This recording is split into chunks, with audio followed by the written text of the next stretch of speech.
With training camp here, we look at each player on the roster and determine their value in our franchise rankings. Right here on the Locked On Leafs podcast, part of the Locked On Podcast Network, your team every day. Your Locked On Maple Leafs, your daily podcast on the Toronto Maple Leafs. Part of the Locked On Podcast Network, your team every day.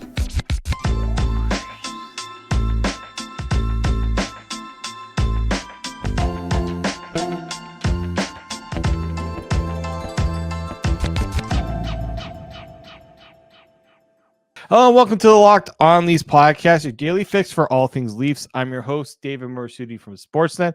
A reminder that Locked On Leafs is a daily Maple Leaf-centric podcast, so make sure you subscribe for free wherever you get your podcast from, and you can catch us up on YouTube each and every day, Locked On Leafs. So make sure you subscribe to make sure you get all the latest content there. Today's episode is brought to you by Jase Medical. Empower yourself when you purchase a Jase case, providing you with a personal supply of 5 antibiotics that treat 50 plus infections. Get yours today at jasemedical.com. That is JASCmedical.com. Well, training camp is now here. We got a chance to hear what the players have to say. I'll discuss that and more on the next episode of the podcast, but I want to get the ball rolling here. Obviously, we are now back to 5 shows a week. For those who got started with us in the summertime, you know that we were on 3 shows a week during the off season.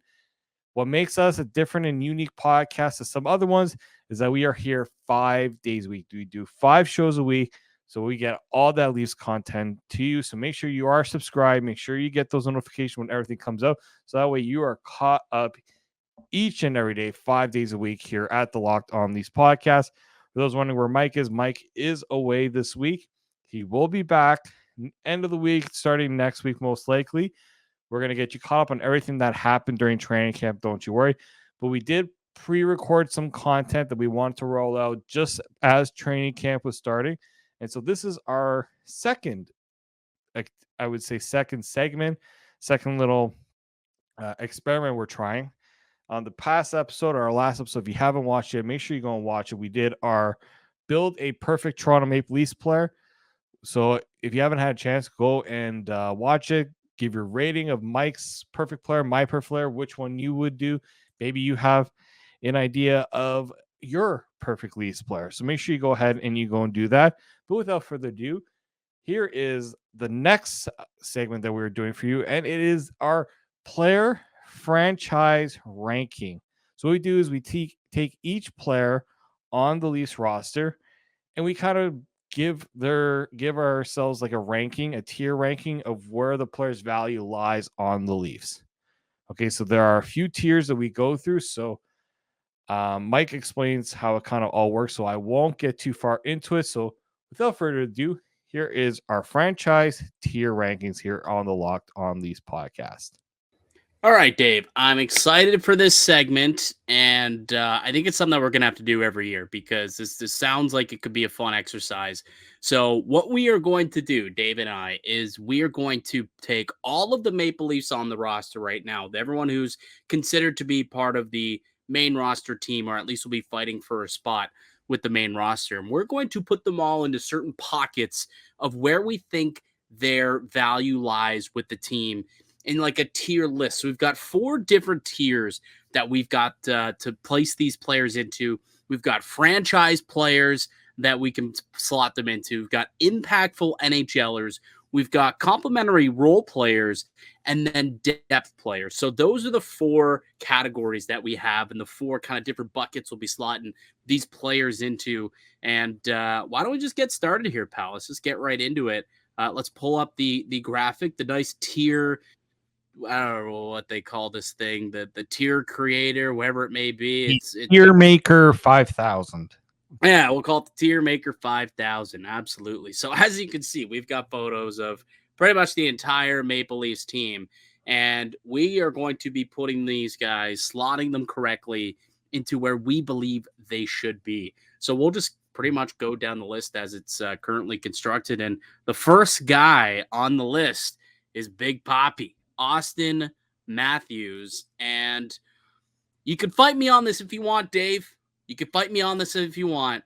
But I personally believe, hot take, this guy might be a franchise player, considering they just paid him 13 schmil to be a long-term Leaf here. Well, if you ask some people, Austin Matthews might not be as committed as we think he is. Well, I as mean, a franchise player. Yeah, I doubt that to be the case, considering that he could have left and he could have got the same amount of money elsewhere, but he decided to stay.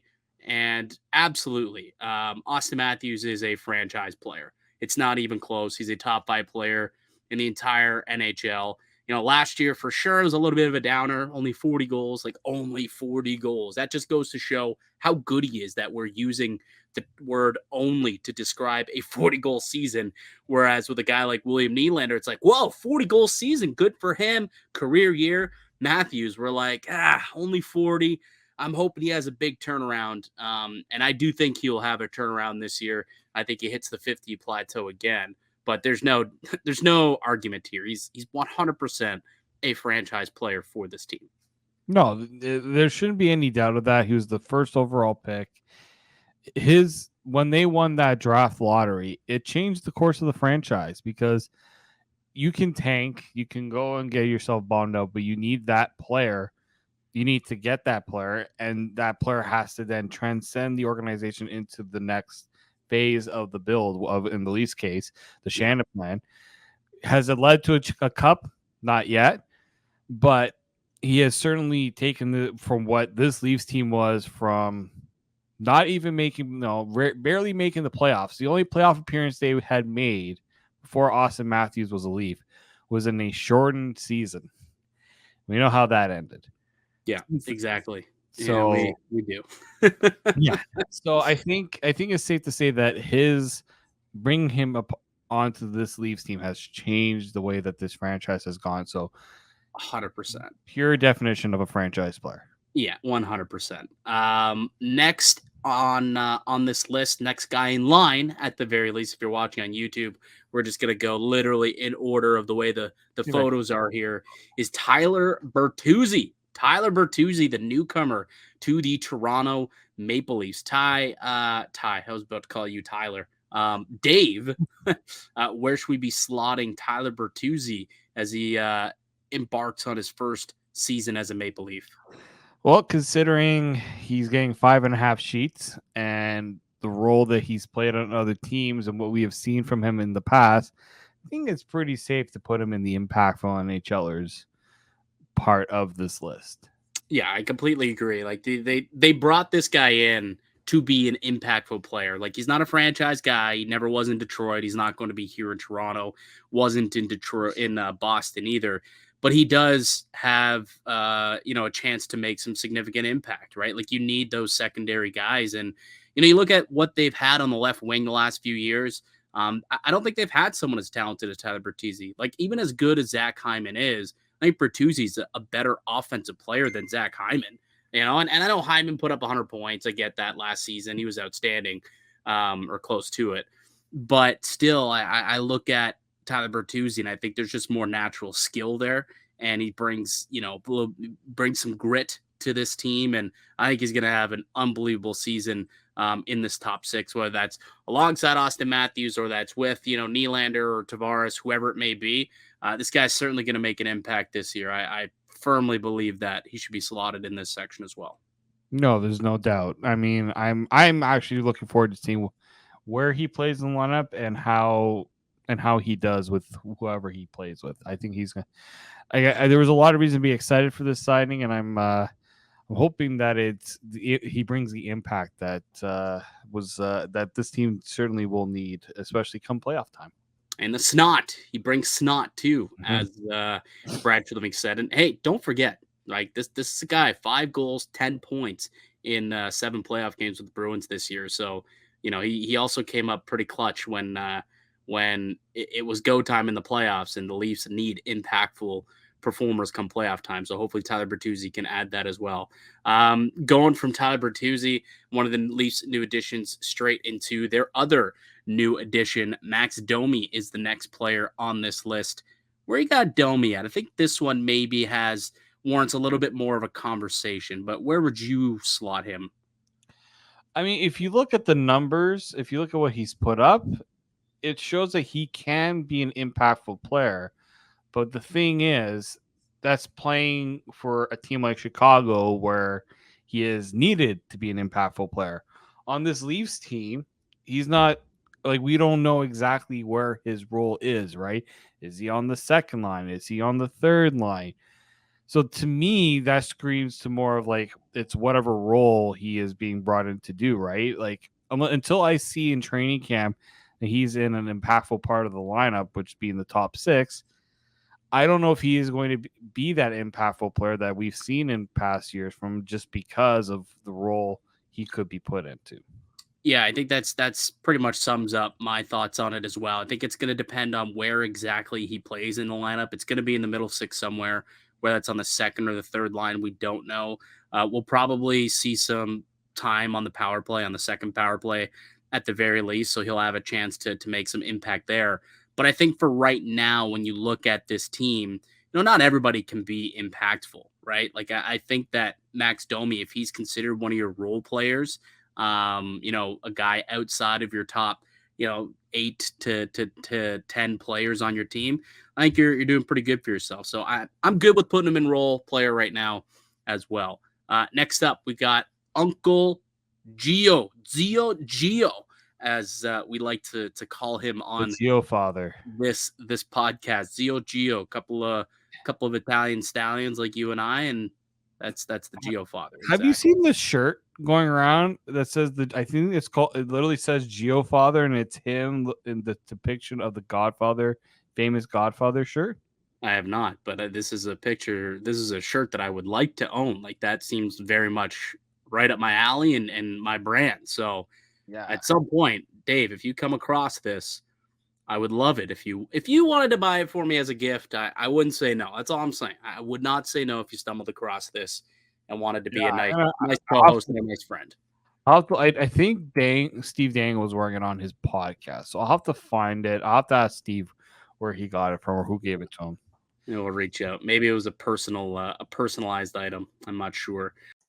All right, we'll get you back to doing our lists in a moment here on the Locked On Leafs podcast. But before we do, let me tell you about one of our show sponsors today, and that is our friends over at Jase Medical.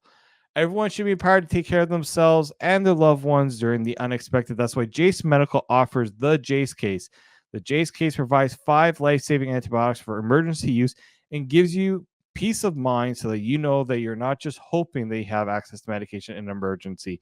Jase Medical make sure you have all the medication in hand.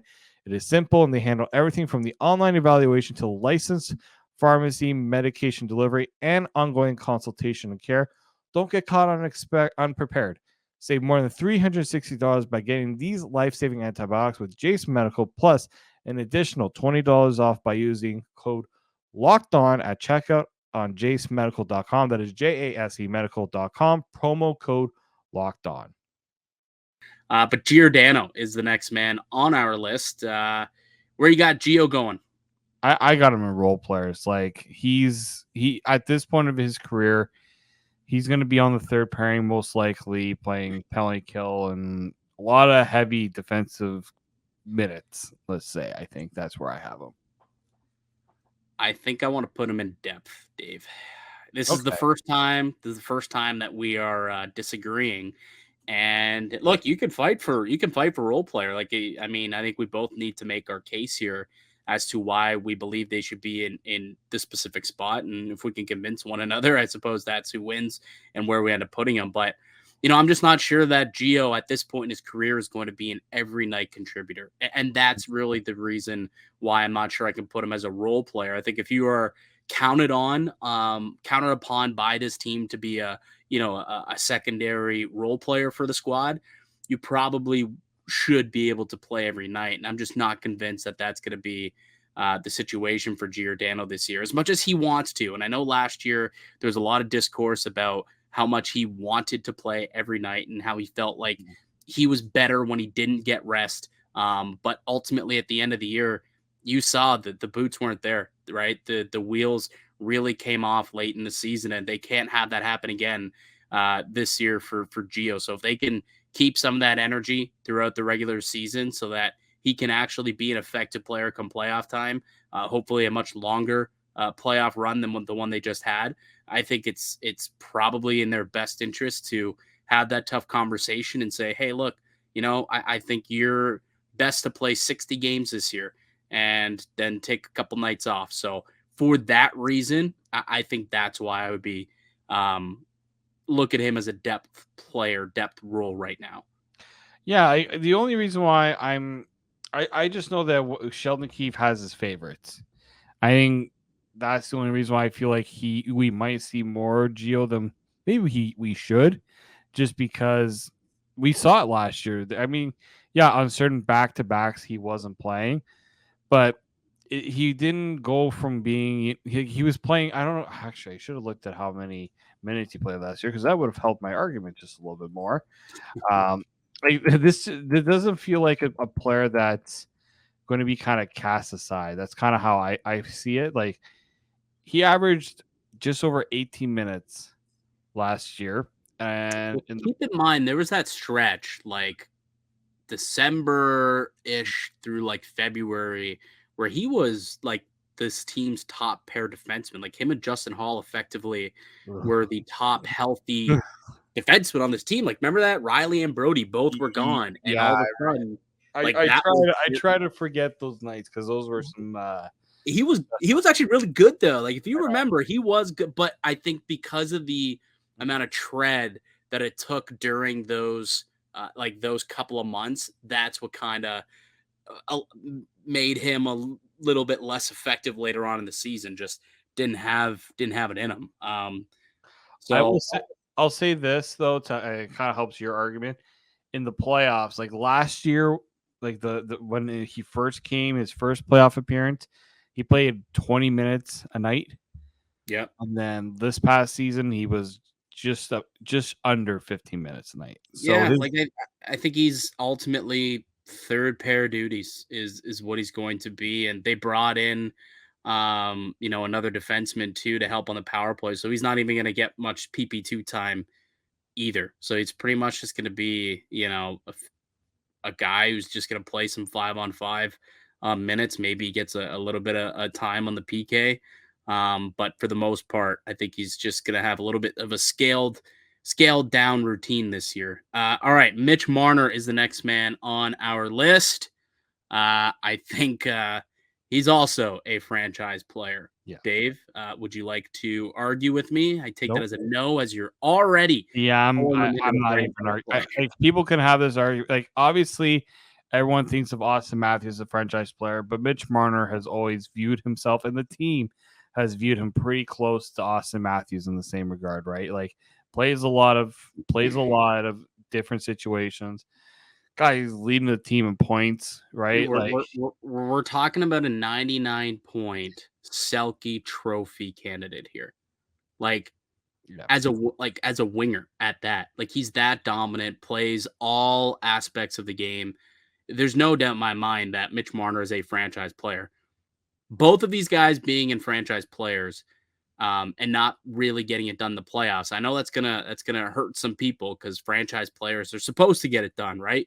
Nathan McKinnon got it done. Kucherov got it done. Stamkos, Hedman, Makar. McDavid's won a bunch of rounds now at this point in his career with Draisaitl. These guys still have only won one singular round in their careers, and they've only won a max of 5 games in a playoffs. So there's a lot to be desired in terms of success from these franchise guys. And, squarely, you look at those two in particular, especially this past series against Florida, where neither were particularly good. Matthews didn't score a goal in that entire series. He was hurt, granted, but still. These two are very obviously franchise players, both top 12 to 15 players in the league. I mean, as much as people may not like the antics of Mitch Marner and think that he may be a bit of a dink off the ice or however they feel about him personally, hell of a hockey player. And the Leafs are lucky to have 2 players like this on their team and have 2 franchise guys leading the way. Yeah, I mean, and teams would kill to have one of these guys Who would they on ever? the team. Like Would they ever? these fans can complain all they want about these guys. People I have heard complain about these guys. Go look at some other teams that are just starving for the level of talent that both Marner and Matthews possess, right? Yeah. So like they're like any other team, they're superstars. They both, they're on the Leafs are superstars, but on every other team, they're superstars. 100%. All right. Next up, we've got big old Jake McCabe. I was about to say Brian McCabe for some reason. I heard the kind of the B, and I'm just like, oh, Quickly adjusted to big instead of Brian and went with big old Jake McCabe. good save. I kind of outed you on that. That's all good. I deserve to be outed for that one, to be honest with you. Where you looking at for Jake McCabe here? Well, I think he's going to be a top 4 player, top 4 defenseman, and he's going to be probably the top penalty killer. He's going to take over the Justin Hull role. So the question is, did you view Justin Hull as an impactful NHLer? I did. Did you? Well, I did in terms of how he was used. I think Jake McCabe is actually going to get more usage than Justin Hull. Oh, you mean like impactful as in he negatively impacted games for the Maple Leafs? Like that's how impactful he was? Like, yeah, he was impactful, but not in the right way. Is that what you were referring to with Justin Hall, or just clarifying? I mean, I didn't say it was a positive impact Justin Hall had. So I think that's fair. I think like for me, Jake McCabe, it's a role thing. He actually kind of fits the Max Domi maybe potentially more. Like he's probably going to play top 4, but he's not going to be like playing top power play. He's going to be the top penalty killer, in my opinion. He's going to be in the top 4, so maybe that screams more of a role player because that's his role, not doing much more. Yeah, I think I'd agree there. I think we could slot him into role player. He is going to be leaned upon. Like, there's no doubt about that. He's probably the team's arguably third best defenseman, fourth best, depending on how you feel about Klingberg. We'll see if Liljegren can make the jump and kind of become a top 4 guy or have some more responsibilities. But right now, you could probably pencil him in as, a third or fourth best defenseman on this team. But that doesn't mean that he's, considered a top 4 guy or he's considered a top pair dude. We saw him get exposed in the playoffs, unfortunately. I think he was like a -9 or something like that in the first round. Like it wasn't good for Jake McCabe, but I still like the skill set on him. I like that he's got a little bit of tenacity and he's not afraid to lay the big hit, which is something that they clearly lack on the blue line. So I think that'll be a role of an aggressor from the blue line. But in terms of being an impact guy, I'm just not sure if he's there. So I think role player is appropriate for Jake McCabe. I agree with you on that one. We're going to take one last break and we'll get back to doing our value rankings list here on the Locked On Leafs podcast. But before we do, let me tell you about our other show sponsor for today, and that is the FanDuel Sportsbook. Snap into action this NFL season with FanDuel, America's #1 sportsbook. Right now, new customers get $200 in bonus bets guaranteed when you place a $5 bet. That's $200 in bonus bets, win or lose. If you've been thinking about joining FanDuel, there's no better time to get in on the action. The app is so easy to use. There's a wide range of betting options, including spreads, player props, over-unders, and more. So make sure you go and visit FanDuel.com/lockedon and kick off the NFL season and all those other sports seasons. NHL, we know, is just around the corner. So make sure you go and download the FanDuel Sportsbook on your phone. FanDuel, official partner of the NFL and the Locked On Podcast Network. William Nylander. Bill Nye needs a contract guy. Contract extension guy. Yes, needs an extension. You're right. He is playing this season. Obviously, we should clarify. He does have a contract for this year, but looking to extend him at the very least prior to the season beginning, which, again, we heard from Brad Living a week ago, and they are looking to sit down and talk. Apparently, Nylander is currently in Toronto now, at the very least. So those conversations could have been ongoing throughout the weekend and ongoing prior to training camp kicking off here on Friday. So, fingers closed fingers not closed, crossed here that something happens. But I am curious to see where you slot William Nylander, who's coming off of a career year and is looking for some big time dollar bills. David Morassutti. This is a tough one for me because you hear how I'm going to ask you actually let me ask you this question. Okay. What do you think William Nylander, how do you think he would slot himself in this conversation? I think impactful NHLer. I don't know if he views himself as a franchise guy. Personally. Interesting. Like he wants to be paid like a franchise guy, though. Well, here's the thing. Yes, he does, but he's not the one that everyone goes to, right? To go and talk to him about how if a team's in a rut, no one's going to William Nylander, right? To explain what's going on. Like the media aren't going to William Nylander for that, right? They're going to the other guys. So really quickly, I'm playing devil's advocate here. Yeah, go ahead. By the way, but is that because William Nylander is not good enough to be a franchise guy? Or is that because they happen to have two players because the team's so good, they already have a couple of players that are above him in the pecking order, so he doesn't have to take on those responsibilities. But if he was on, let's say, Philadelphia, or if he was on Arizona, wouldn't you think he would be the best player on the team, therefore being the franchise guy and looked upon as that guy if he were elsewhere? Like, but see, to me, it's not just how the guy plays, it's the other things he does, right? Cool. Now, the one thing he gets here that he doesn't get in other places, he gets like commercials and things that help his image in terms of popularity. But to me, like, I don't see him doing the things that franchise players usually do to kind of put themselves above any other player on the team, right?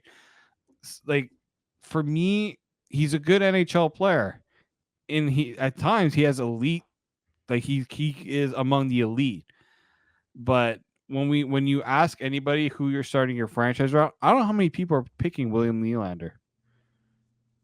Yeah, no, I don't know how many people would start there, but there probably are some teams around the NHL, some of the less fortunate teams, we'll call them, that would put their hand up and say, hey, we're willing to pay you like a franchise guy if you want to come here.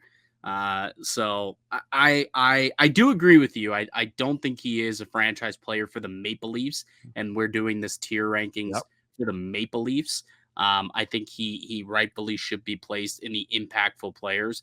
There is also the downside to William Nylander where, he often does go quiet throughout portions of the season and sometimes lacks the hustle back. We sometimes he doesn't, go balls to the wall to beat out nice and call. We've seen that once or twice in important moments as well. So I think, he's not quite a franchise guy, but he's one hell of a player to have as like your secondary piece to your franchise. So the Leafs, obviously, they want to lock him up long term because of that. Hopefully, they can get something done. But I think impactful NHLer is probably proper for Bill Nye on this Leaf squad. Okay, next up, we've got Big Bad Ryan Reaves. Revo. This is an easy one. I mean, Mike would rather him be on a different tier, which is not on this team. Like, is there? You're looking. Can I make an argument? Okay. So you want to put him in depth players, correct? Okay. Would you not argue that the only reason why Ryan Reaves is on this team is to play a particular role? Yeah. Like, to the T, the definition of role player, doesn't Ryan Reaves kind of fit it? He kind of does, but he's not going to be playing that role a whole heck of a lot.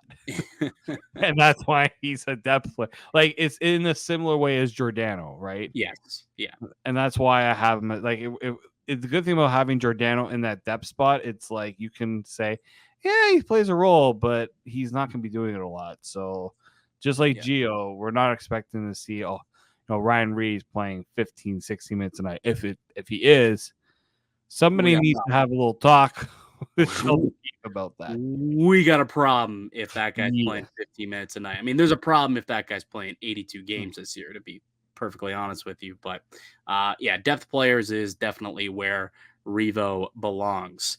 Ilya Samsonov, the goaltender, just signed a new extension with the team, $3.5 million, 1-year deal, another little prove it, let's see what you got type of thing. Where you got Ilya Samsonov listed here? Starting goaltender has to be an impactful player. 100%. 100%. Do you expect for him to have a similar season to last year in terms of success? Do you think he could take a step back? Do you think there's a higher ceiling at all for Samsonov? I will take the same season from him. Like, if he does the same thing, I'm good with that. I'm just wondering if, is the defense good enough to help him? That's my question there. Yeah, no, it's a fair one. It's definitely a fair question. It's gonna have to be a by committee. All 5 guys on the ice gonna have to buy into the defensive structure. That's for sure. All right, Morgan Riley, impact NHLer. Yeah, even though he's signed for long term, he's not a franchise defenseman. No. Like in the way like Cale Makar, Victor Hedman, like those guys are franchise players. So, and I think that's a program. I think if you ask Morgan Riley, he probably believes the same thing. Otherwise, he would have asked for more money, right? Yeah, true. Well, you did get quite a bit of money, but He you're did not get quite a wrong. bit of money. But based on the role he plays, if he viewed himself as a franchise defenseman, that's a $10 million player, not it's a $7.5 million. Yeah. Right. So similar to Willie, he's got his limitations, and which hinders him from being considered a franchise guy. So impactful NHL. He was hella impactful in the playoffs, though. Like, oh yeah, let's not forget the playoff that this guy had, where he played arguably the best hockey of his career, I would say, in the playoffs, specifically in that round against the Tampa Bay Lightning, and even carried it over into Florida, where not many players did. If he could continue and build off of that, honestly, the Leafs are going to be in okay shape on the blue line. If you can get that out of Morgan Riley, if you can get TJ Brody to kind of have a bounce back year in a way and get back to being the reliable, steady, healthy TJ Brody, I don't think they'll be in dire straits like is being talked about in some circles. David Kampf is the next player here. I was gonna just add one more note to Riley. Yeah, when he was drafted as a franchise guy. Like that was because remember Brian Burke's famous thing. If we had number 1, we would have taken Morgan Riley. So at the time, he was, for anybody who's saying, well, how are we not putting Morgan Riley there? He was viewed as that. It just didn't develop into that just because there were limitations to his skill set. Well, the funny thing is, if you look at the top, was he 5th overall, Riley? Yeah, if you look at the top 5 of that draft, pretty sure he is the best player to come out of that. Oh yeah, he was the best player to come out of that. That was what? Yakupov, Murray, Griffin, Reinhart, Galchenyuk, then Reinhart, then Riley. Like, it's not even close. He's by far and away the best player to have been drafted in that top 5. Yeah. So yeah, Berkey knows a thing or two. All right, now let's get to David Kampf. I'm gonna put him as a role player. Yeah, agreed.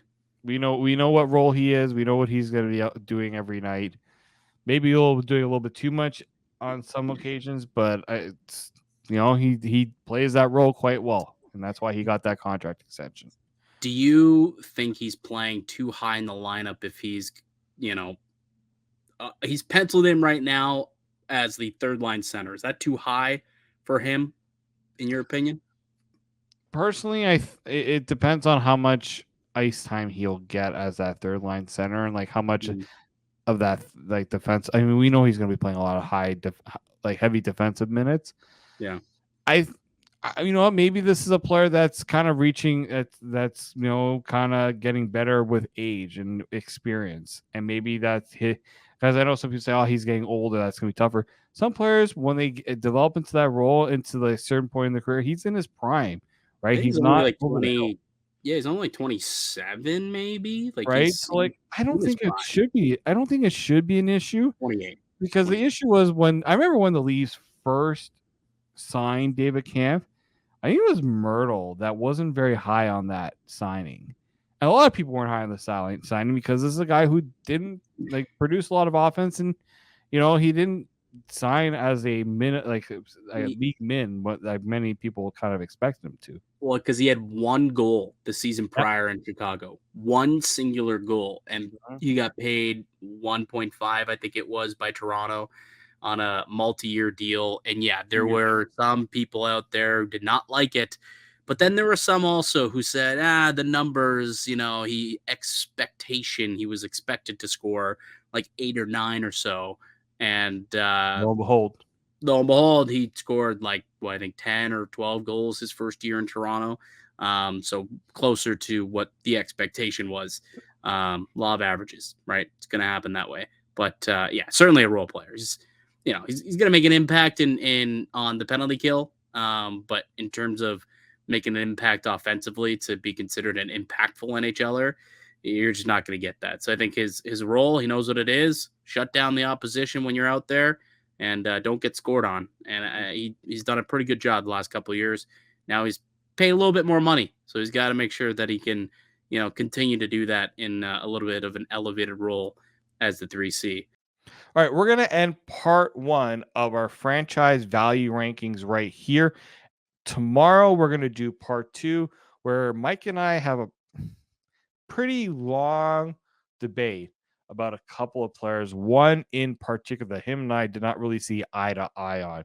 So you do not want to miss tomorrow's episode and part 2. We're going to really dive into it. Make sure you guys comment on how you think we are ranking the players so far in our franchise value rankings here.